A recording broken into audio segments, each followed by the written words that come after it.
கிட்டத்தட்ட ஒரு 90 லட்சம் பேர் 1 கோடி பேர் வரைக்கும் இந்த விஜய்க்கு வாக்களிக்கக்கூடிய கூட்டம். சரி, அவர் விஜய்க்கு மட்டும்தான் அவ்வளோ பேரும் வாக்களிப்பாங்களா? அப்படி இல்லை. அந்த கூட்டத்துக்குள்ளே யாரெல்லாம் இருக்காங்கன்னா விசிகாவோட யங்ஸ்டர்ஸ் இருக்காங்க. ஓகே, அவங்க வந்து ஓவரால் அந்த பெர்சன்டேஜில் புரோரேட்டா பேஸில் பார்த்தோம்னா அதில் வந்து ஒரு 11-12% இருக்காங்க. ஓகே, அதை நீங்கள் கணக்கு பண்ணிங்கன்னா கிட்டத்தட்ட அந்த ஒரு 90 லட்சம் பேரில் 9-10 லட்சம் பேர் வந்து அவங்க இருக்காங்க. அவங்க வந்து விஜய்க்கு வாக்களிப்பாங்க, திரும்ப வாக்களிப்பாங்க, விசிகாவுக்கு வாக்களிப்பாங்க. ஸோ பிரியும் அங்கே. அப்புறம் அதுக்குள்ளே தான் நாம் தமிழர் கட்சியும் இருக்குது. ஓகே, நாம் தமிழர் கட்சி 30-35 வயசுக்கு உள்ளே தான் வந்து எல்லாம் வாக்களித்தது. 36 லட்சம் ஓட்டு வாங்கியிருக்காங்க. அதில் கிட்டத்தட்ட 30 லட்சம் ஓட்டு இதுக்குள்ளே தான் இருக்குது. ஓகே, ஸோ திமுகவுக்கு வந்து யங்ஸ்டர்ஸ் வாக்களிக்க மாட்டாங்கன்னா அங்கே கொஞ்சம் வாக்களிப்பாங்க.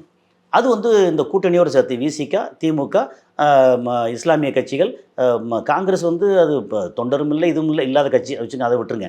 அப்போ இப்படி கணக்கு பண்ணிங்கன்னா கிட்டத்தட்ட ஒரு 20-25 லட்சம் ஓட்டு வந்து திமுக கூட்டணி இருக்குது. சரி, அதிமுக அந்த கூட்டணியில் வந்து இளைஞர் ரொம்ப ரொம்ப குறைவு. 1 கோடி பேரில் வந்து ஒரு 15 லட்சம் பேர் வரைக்கும் தான் அங்கே வாக்களிப்பாங்க. பிஜேபி ஒரு 5 லட்சம் பேர், அப்புறம் அதர்ஸ் அங்கே கொஞ்சம் சுயேட்சை கட்சி எல்லாம் சேர்த்து ஒரு 5 லட்சம் பேர். இப்படி கணக்கு பண்ணிங்கன்னா 90 லட்சம் ஓட்டு வந்து விஜய்க்கான ஓட்டு இருக்கு இல்லையா? அதில் சரி, இந்த 90 லட்சம் பேர் இது ஓட்டில் வந்து ஒரு 30, 25, 15, 5 இப்படின்னு போயிடுச்சு அப்படின்னா கிட்டத்தட்ட ஒரு 60-65 லட்சம் ஓட்டு வந்து அதில் போயிடுச்சு. 30 வயசுக்கு மேலே இருக்காங்க இல்லையா?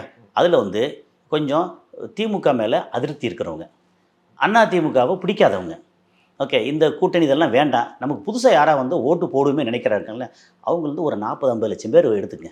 அதாவது இருக்கிற இந்த 1 கோடி பேர் போக மிச்சம் 3.5 கோடி பேர் இருக்காங்க இல்லையா? 3.5 கோடி பேரில் வந்து ஒரு 50 லட்சம் பேர் வந்து இந்த இளைஞர்களுக்கு ஓட்டு போடலாம்னு நினைக்கிறவங்க.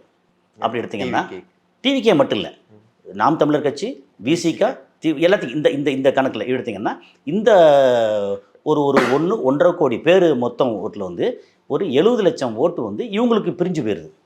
மிச்சம் இருக்கிற 80 லட்சம் ஓட்டு இருக்குல்ல, இந்த 80 லட்சம் ஓட்டு மட்டும்தான் தாவேகாவோட ஓட் பேங்க்.